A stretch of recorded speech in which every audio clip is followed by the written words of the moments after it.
Alors, pourquoi est-ce que nous faisons ce genre de vidéo ou de direct?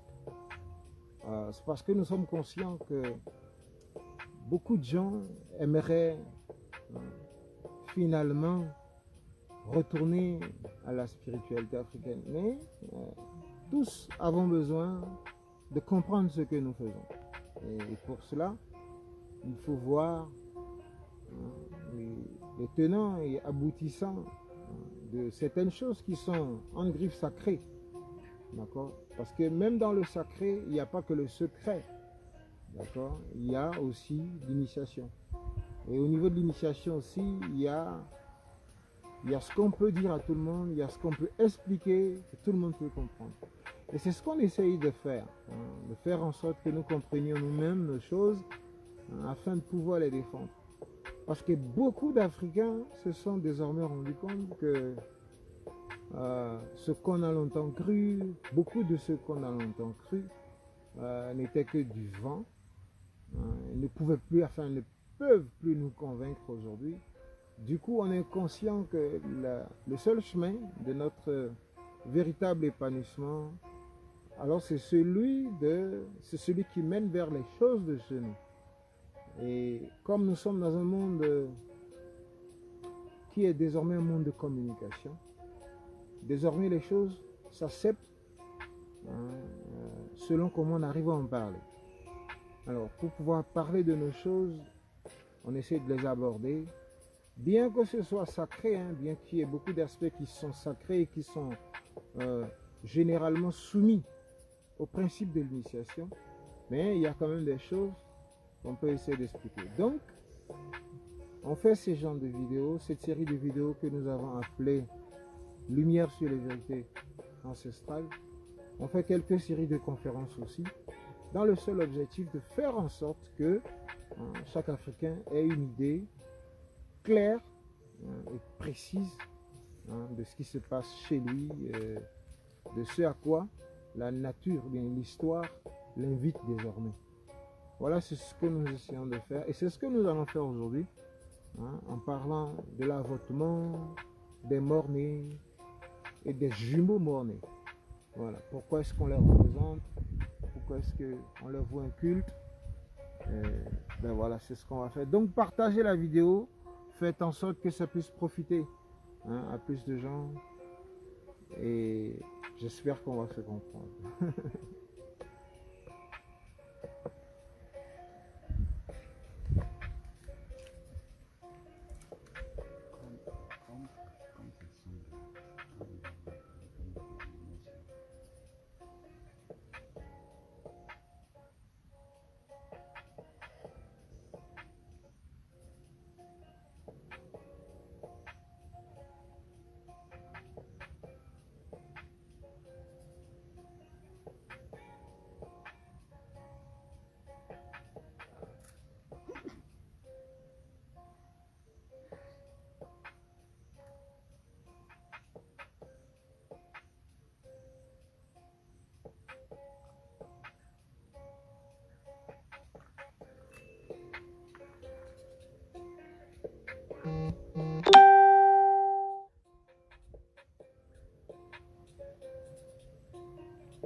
Alors, je pense qu'on va y aller. On va y aller. Déjà, pour commencer, avant de comprendre, d'accord, avant de comprendre comment est-ce que nous faisons les cultes à nos morts, il faut commencer à comprendre comment est-ce que nous nous considérons entre nous. Comment est-ce que nous définissons la communauté? Alors, comment est-ce que nous définissons la famille? En vérité, voici ce que c'est. C'est-à-dire que l'être humain pour nos ancêtres, c'est un propriétaire, d'accord? C'est un propriétaire de vastes domaines. Hein? Vastes domaines qu'il a hérité, d'accord, de ses ancêtres à lui. Voilà. Quand vous naissez, vous héritez d'un domaine. D'accord? Et à partir de vous, toute une lignée va venir. C'est un peu comparable à lorsque nous achetons des terres, d'accord, dans un endroit lointain, hein, un endroit qui n'est pas véritablement animé. Et quand cet endroit commence à se développer, nous vendons des portions à des gens et on va appeler ce domaine-là par nous. On va dire Cocotomé parce qu'en réalité, le premier qui est venu s'installer s'appelle Coco. Donc c'est comme ça que l'être humain, quand il naît, il occupe un domaine qu'il va commencer à le céder à sa descendance. Donc, l'ancêtre, il a son domaine, et quand il fait un enfant, il cède une partie du domaine. Celui-là va céder à son tour quand il va avoir des enfants, des parties, et ainsi de suite. C'est comme ça que le tissu, d'accord, communautaire se crée. Vous allez remarquer que dans nos anciens quartiers de ville et de village, les maisons ne sont pas clôturées de façon entière. Quand vous avez une maison, elle est ouverte sur une autre, l'autre, elle est ouverte sur l'autre. C'est un peu comme ça le plan, c'est comme ça que nous concevons la communauté. Le père est lié à son fils, le fils est lié au petit-fils, ainsi de suite. C'est comme ça que nous sommes reliés à nos ancêtres. Alors, chaque être est lié à sa descendance et à son origine et est aussi lié au ciel. Donc vous voyez comme dans les quartiers, il y a les clôtures, les maisons sont ouvertes les unes sur les autres, mais chaque maison est aussi ouverte vers le ciel. C'est comme ça qu'il faut comprendre la chose. Alors, lorsque vous avez un enfant, lorsque votre compagne tombe enceinte déjà, le domaine existe. Et quand l'enfant va naître, le domaine se prépare avec divers éléments qui vont le constituer. Que ce soit du point de vue de la relation avec le ciel et aussi du point de vue de la relation avec la famille, avec son père, ses frères et tout ça. Donc, ce qui se passe, c'est que quand cet enfant est avorté, ce domaine, il reste là. Hein? Il fait de la broussaille. C'est comme il va faire de la broussaille, mais il est ouvert sur vous, forcément. Alors, vous allez faire des cérémonies pour pouvoir fermer cette porte-là. Et pour pouvoir fermer cette porte, vous allez négocier avec les gens qui ont occupé le domaine. Parce qu'il y avait des gens qui vont venir occuper le domaine parce que votre enfant, il ne va pas naître seul. Il va naître avec un héritage énergétique, il va naître avec des entités, il va naître avec des connexions ancestrales, il va naître avec des tas de choses. Alors, comme l'enfant n'a pas pu naître, mais que le domaine est là, vous allez négocier avec les occupants du domaine pour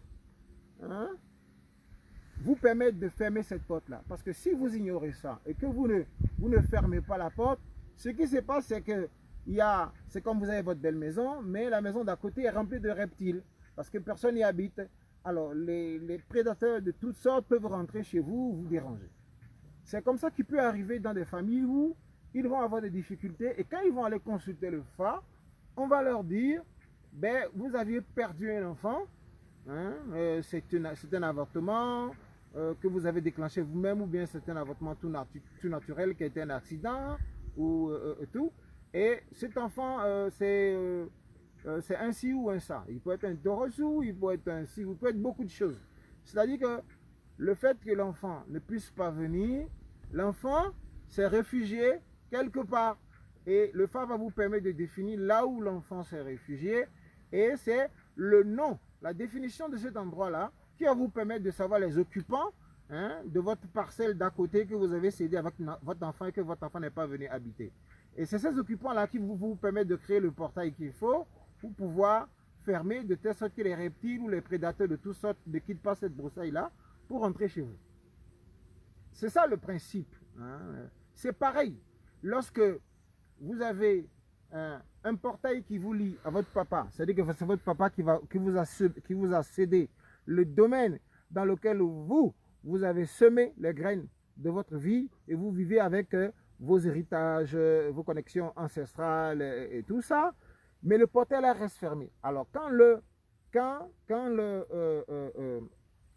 papa va disparaître, par exemple, il va laisser un domaine. Hein? Je ne parle pas forcément du domaine physique, mais il va laisser un domaine spirituel dont vous êtes originaire. Il va falloir faire la même chose. Hein? Demander quel est le domaine. Bon, comme c'est votre papa, c'est sûr que vous avez des informations qu'il a vécues avec vous. Vous avez des informations par rapport au domaine dans lequel il est. Et vous allez lui faire des cérémonies par rapport à ceux qui occupent avec lui ce domaine-là pour permettre de fermer ce portail-là. Pour pas que des reptiles ou des prédateurs de toutes sortes quittent ce domaine pour pouvoir vous déranger dans le domaine qui est le vôtre. Donc, c'est comme ça que dans la spiritualité vaudou, les choses sont considérées comme étant une seule. Tout est relié, chacun est relié au ciel, mais tout le monde est relié à tout le monde du fait de la relation familiale. Vous voyez un peu? Donc, c'est ce qui explique les cérémonies que l'on fait lorsque on a un avortement.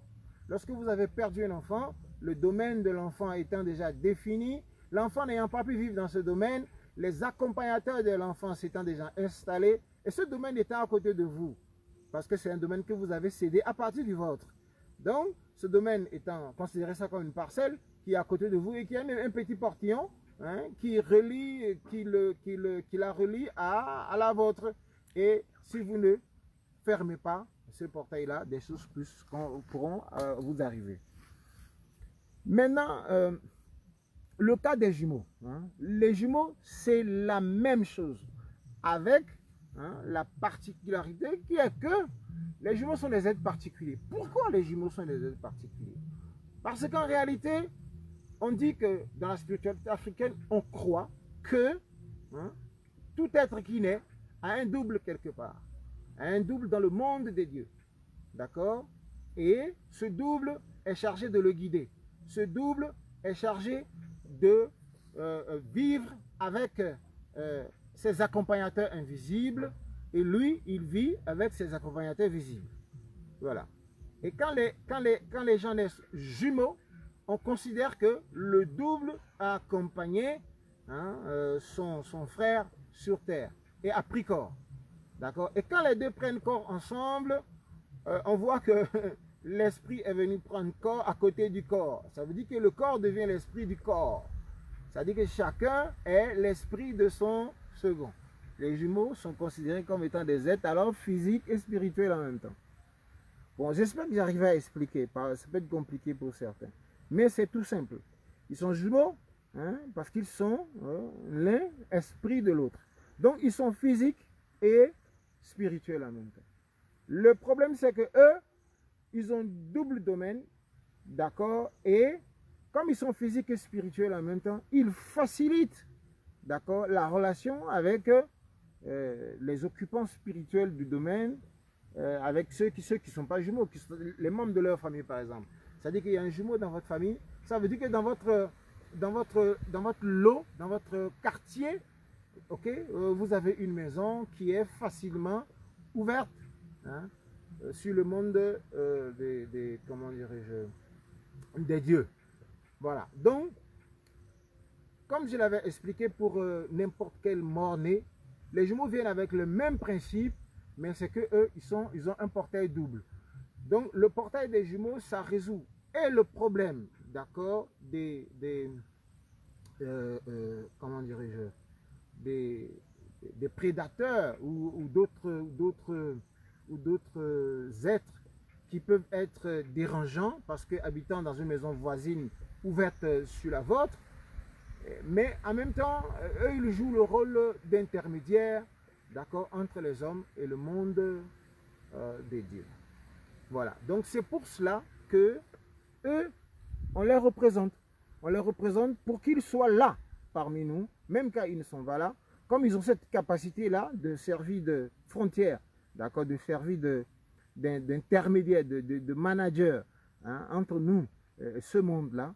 D'accord, ils sont comme des prêtres que nous avons auprès de nous, que nous pouvons utiliser comme interface pour avoir accès, hein, d'accord, au monde, au monde que nous ne voyons pas.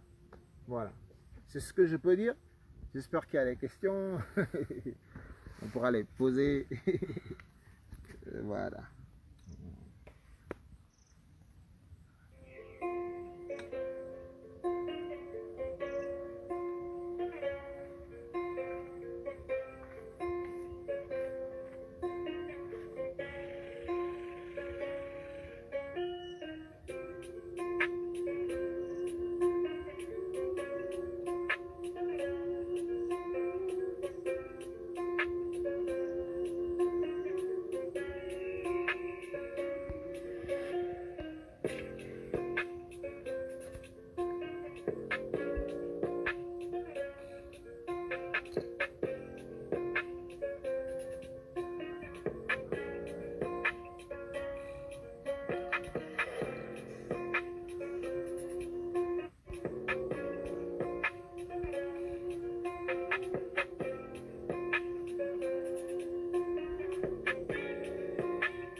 Alors, donc, on s'excuse hein, pour les petits soucis techniques que nous avons pour cette première expérience. Voilà, donc en somme, c'est ça. On va clôturer hein, cette vidéo en faisant un petit récapitulatif. Le sujet, c'était quoi? C'était de savoir que représente l'avortement dans notre façon de penser, de notre façon de penser ancestrale. Quel est l'impact, quelle est la conséquence? Alors, pour répondre à ça, nous avons dit qu'il faut déjà comprendre comment est-ce que nous voyons la société et la famille. Hein, nous voyons la société, la famille comme dans nos anciens quartiers de ville et de village où chaque concession est ouverte sur l'autre. C'est comme ça que nous considérons, d'accord, la famille dans la spiritualité africaine. Le père est ouvert sur le fils est ouvert sur le père, ainsi de suite. Donc, la famille, c'est comme un grand domaine où chaque être a une portion de terre clôturée, ouverte sur le ciel, mais aussi ouverte sur les autres. Voilà, donc les enfants qui ne naissent pas parce que avortés, dès qu'ils sont conçus, il y a leur domaine qui leur est attribué. Et quand ils n'arrivent pas à naître pour occuper le domaine, alors le domaine reste vide. Il reste vide, occupé par leurs accompagnateurs. Parce que chaque être qui naît avec des connexions. Hein, les connexions ancestrales, naît avec des entités, des énergies, plein de choses qui accompagne chaque être humain qui naît. Alors, donc, cette parcelle qui n'est pas occupée par son propriétaire parce que celui-ci n'a pas pu naître, devient un terrain vide. Un terrain vide ouvert sur le vôtre, lorsque c'est votre enfant. Alors, qu'est-ce qu'il faut faire? Il faut pouvoir fermer ce portail-là. Et pour pouvoir fermer ce portail, il faut négocier. D'abord, il faut connaître quels sont les occupants hein, de cette parcelle qui vient de vous et qui est devenue une broussaille parce que celui à qui vous l'avez attribué n'a pas pu naître pour le gérer. Donc, vous allez négocier avec les occupants. Votre enfant qui est mort-né, hein, qui n'a pas pu naître, est peut-être un abikou ou un to'osu, ou ça dépend. Donc, quand vous allez définir ce qu'il représente, c'est-à-dire que où est-ce qu'il est allé se réfugier quand il n'a pas pu, d'accord, occuper la place qui est hein, le sien autour de vous. Où est-ce qu'il est allé se réfugier? Et quand vous allez connaître ça, vous connaîtrez les habitants de cette parcelle vide-là qui est devenue une broussaille, qui abrite désormais des reptiles, des prédateurs de toutes sortes qui peuvent toutefois entrer chez vous et causer des dégâts. Donc quand vous allez connaître ces habitants, vous allez leur donner ce qu'on leur donne et vous allez fermer ce portail parce que cet enfant n'est pas. Voilà.